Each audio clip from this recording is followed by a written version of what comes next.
नमस्कार दोस्तों, पीडब्ल्यू ज्ञान कोश पर आपका एक बार फिर से बहुत बहुत स्वागत है। दोस्तों, उड़ीसा गवर्नमेंट की तरफ से एक स्टेटमेंट रिलीज किया गया है, ऑफिशियल मेमोरेंडम रिलीज किया गया है, जिसमें यह कहा गया है कि जो भी आईएएस ऑफिसर्स उड़ीसा काडर के हैं उन लोगों को अगर छुट्टी लेनी है ना, लीव लेनी है, तो उन लोगों को प्रॉपर पहले चीफ सेक्रेटरी से अप्रूवल लेना पड़ेगा।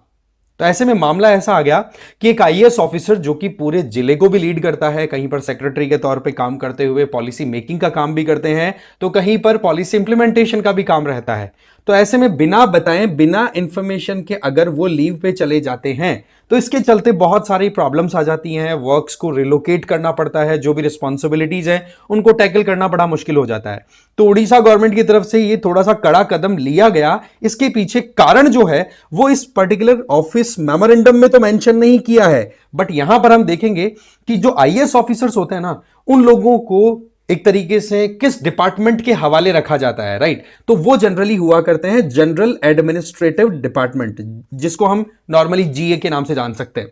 और वो जो डिपार्टमेंट है उसी में आईएएस ऑफिसर्स को अपनी रिपोर्टिंग देनी होती है। मोर और लेस ये इनका हेडक्वार्टर है, ये मानिए आप, ठीक है जी। वहीं पर चीफ सेक्रेटरी जो कि एक स्टेट के अंदर टॉप आईएएस ऑफिशियल हुआ करते हैं, उनको ऑथराइज कर रखा है कि भाई कोई भी आईएएस ऑफिसर को जो कि वहां पर कलेक्टर के तौर पे या कोई भी तरीके से काम कर रहे हैं पूरे स्टेट में, तो उनको पहले छुट्टी का जो भी प्रोसेस है वो उनसे अप्रूव करवा करके ही जाना पड़ेगा। अब यहां पर मामला यह आता है कि उड़ीसा गवर्नमेंट ने इतना कड़क ये स्टेटमेंट क्यों दिया। ये तो नॉर्मल चल रहा होगा, देखो इसमें इस पर्टिकुलर सर्कुलर में तो कुछ था नहीं, बट एक्चुअल में होता क्या है कि जो यूनियन ट्राइबल मिनिस्टर है, यूनियन ट्राइबल अफेयर मिनिस्टर नाम है उनका, जुआल ओराम, इनके द्वारा यह कहा जाता है कि मेरे जो प्राइवेट सेक्रेटरी के तौर पे अभी काम कर रहे हैं उनका नाम है पराग हर्षद गाविल, और ये इंडिविजुअल जो है वो उड़ीसा काडर से बिलोंग करते हैं। और इन्होंने लगातार, बताया जा रहा है कि 23 जनवरी से लगातार ये छुट्टियों पर चल रहे हैं without any prior information, prior approval. तो इस वजह से इनके द्वारा यह कहा जा रहा है कि जो यहां पर आईएएस ऑफिसर पराग हर्षद गाविल,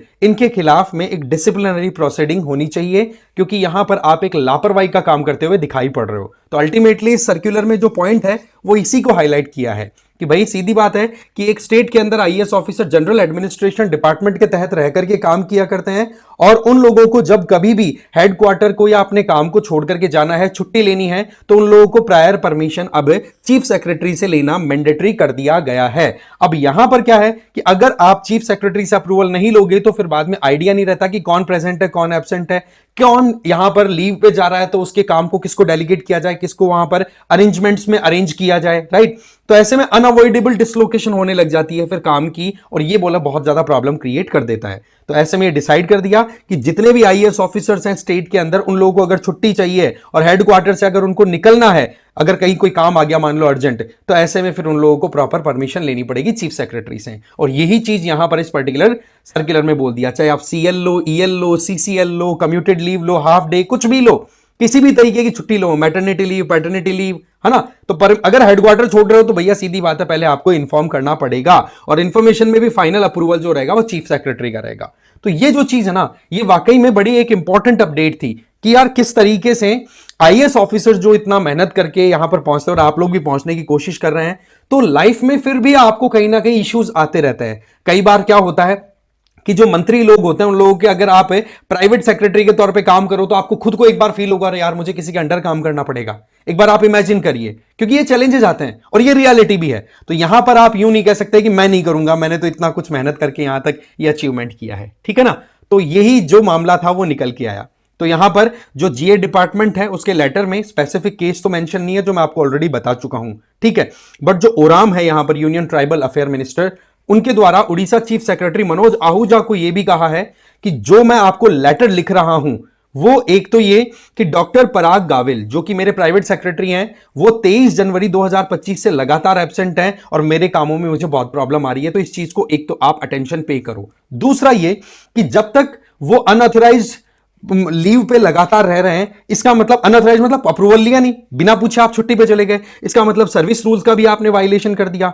इसके चलते बोला उनके खिलाफ में डिसिप्लिनरी एक्शन होना चाहिए। Even department of personal and training को भी यहां पर ट्राइबल अफेयर मिनिस्टर जो है उन्होंने लेटर लिख दिया। उनके द्वारा ये कहा कि डॉक्टर गाविल जो है, ये हैं doctor Gawil, okay, IAS officer, तो बोले इनके द्वारा जो कुछ भी किया गया है वो all India services discipline and appeals rule के अगेंस्ट में है और उनके मैं जो लेटर लिख रहा हूं इस लेटर को उनके रिकॉर्ड में मेंटेन किया जाए। रिकॉर्ड में मेंटेन रखने का मेन पर्पस क्या है कि कल को ने डॉक्टर गाविल का अप्रेजल होगा, परफॉर्मेंस असेसमेंट होगा, तो वहां पर यह चीज देखी जाए कि इन्होंने अपनी जो जॉब थी उसके ड्यूरिंग कितनी लापरवाहियां की थी और जिसके चलते मुझे बहुत प्रॉब्लम आई थी। तो ऐसे में बोले 2024 का जो अप्रेजल रिपोर्ट तैयार होगा उसमें यहां पर डॉक्टर गाविल के रिपोर्ट कार्ड में यह पर्टिकुलर लेटर जरूर होना चाहिए। और ये जो बात है ना, ये वाकई में पूरी आईएएस लॉबी के लिए अपने आप में एक आई ओपनर का भी काम करेगी। दैट मीन्स देखो, ये बात सच है कि बहुत बार बहुत प्रॉब्लम्स का सामना करना पड़ता है।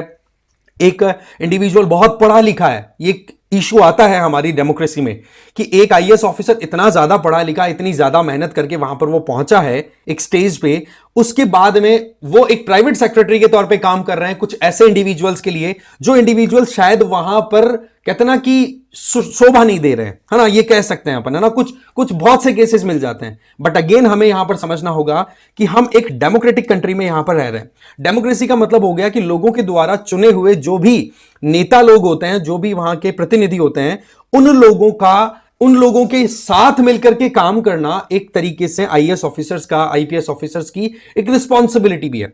अब यहां पर मान लो कि अगर डॉक्टर गाविल जो आईएएस ऑफिसर है उनके मन मुटाव या कुछ मनभेद हो सकते हैं, मे बी, मुझे नहीं पता एक्चुअल में क्या है इनका बैकग्राउंड, बट पॉइंट इज कि कहीं पर अगर मन मुटाव या कुछ इशू आ रहा है तो उसको रिजॉल्व करवाया जा सकता है कि हां भाई हमें कैसे इस प्रॉब्लम से बाहर निकलना होगा, है ना। देखो सीधी बात है, तरीका होता है हर एक काम को करने का, आप कभी भी शॉर्टकट मारें वो चीजें नहीं होती। अच्छा मान लो इनकी कोई पर्सनल प्रॉब्लम हो, ये भी हो सकता है, बट अगेन फिर इश्यू ये आता है कि इन्होंने इन्फॉर्म क्यों नहीं किया। तो ये पर्सनल केस के मामले में तो हम इस तरीके से देख सकते हैं, बट ओवरऑल अगर देखें तो देखो रूल रेगुलेशंस को तो फॉलो करना जरूरी है। अगर हम चाहें कि जनता रूल रेगुलेशन फॉलो करे तो शायद आपसे भी एक्सपेक्टेड है कि पहले आप रूल फॉलो कर लो, है ना, तो वो चीजें आ जाती हैं। वैसे डॉक्टर गाविल की अगर बात करें तो 2013 बैच के आईएएस ऑफिसर हैं। पहले ये कलेक्टर के तौर पे सुंदरगढ़ उड़ीसा में ही काम कर रहे थे। फिर उस सुंदरगढ़ कौन सा, जो ओराम है ना, अभी ट्राइबल यूनियन ट्राइबल मिनिस्टर, उन्हीं के होम डिस्ट्रिक्ट में। फिर उसके बाद में आप देखोगे कि जो गाविल हैं वो प्राइवेट सेक्रेटरी के तौर पे काम करने लग गए। अच्छा, ओराम ने लेटर डीओपीटी को ही नहीं, यहां पर देखो इन्होंने किस किस को इन्फॉर्म कर दिया, ये इतना हाई प्रोफाइल केस कैसे बन गया। पहला तो उड़ीसा गवर्नमेंट को सीधा लेटर लिख दिया, चीफ सेक्रेटरी को। दूसरा department of personal and training जो कि फाइनल रिक्रूटमेंट के लिए काम करता है। और तीसरा पीएमओ को भी लेटर लिख दिया। इस तरीके से इस मामले को बहुत ज्यादा उछाल मिल गया। तो ये जो चीज है ना, इसको थोड़ा सा हमें देखना जरूरी होता है। यहां पर आपकी क्या राय है और आप इस पर्टिकुलर मुद्दे पे अपना क्या पॉइंट रखना चाहते हैं, कमेंट जरूर करना है इस मामले में। क्योंकि मामला है ना, अच्छी खासी मेहनत के बाद में सिलेक्शन लेना और फिर उसके बाद में इस तरीके की इश्यूज में उलझना, ये कोई हल्की बात नहीं है। जरूर बताना आप अपनी राय इस मामले में, ओके। इसके अलावा PWOnlyIAS की तरफ से जो कोर्सेज चलाए जा रहे हैं उनकी बता दूं मैं बात। PWOnlyIAS ने चला रखा है यूपीएससी फाउंडेशन कोर्सेज 2026 वालों के लिए संकल्प है इंग्लिश और हिंदी के लिए, टाइटन है इंग्लिश वालों के लिए, 2025 वालों के लिए प्रहार है इंग्लिश और हिंदी, और टाइटन इंग्लिश के लिए 8000 की रेट है। इसमें आपको लाइव रिकॉर्डेड क्लासेस मिलेगी जिसमें जीएस और सीसेट दोनों इंक्लूड है। डेली आपके एमसीक्यूज और आंसर राइटिंग प्रैक्टिस दोनों है, और साथ ही साथ आपको कॉम्प्रिहेंसिव बुक्स भी दी जाएगी जिससे कि आप पढ़ाई कर सकें। चलो जी, अगर आप ऑप्शनल इनमें से किसी एक के साथ प्रिपेयर कर रहे हो, आपको लगता है कि यार मैं ज्यादा अफोर्ड नहीं कर सकता क्योंकि ऑप्शनल की ऑफलाइन फीस आपको पता है 40-50 कितनी हजार रुपए लग जाती है, तो आप ऑनलाइन ज्वाइन कर सकते हैं। Anthropology, sociology, history, mathematics, PSIR, geography, public administration, ये इंग्लिश में आपकी पढ़ाई होगी। और यहां पर आपको लाइव रिकॉर्डेड क्लास तो मिलेगी, साथ ही साथ हर टॉपिक के साथ में पीवाईक्यूज का एनालिसिस रहेगा, और सबसे इंपॉर्टेंट चीज रेगुलर आंसर राइटिंग में इसमें ऐड की हुई है। तो आप इसको भी ज्वाइन कर सकते हैं अपने ऑप्शनल के रिक्वायरमेंट के लिए। और बाकी आप मुझे फॉलो कर सकते हैं टेलीग्राम पर इस क्यूआर कोड को स्कैन करके। मेरा नाम है रजनीकांत लाटा, ओके। तो इस वीडियो में इतना ही था, थैंक यू वेरी मच।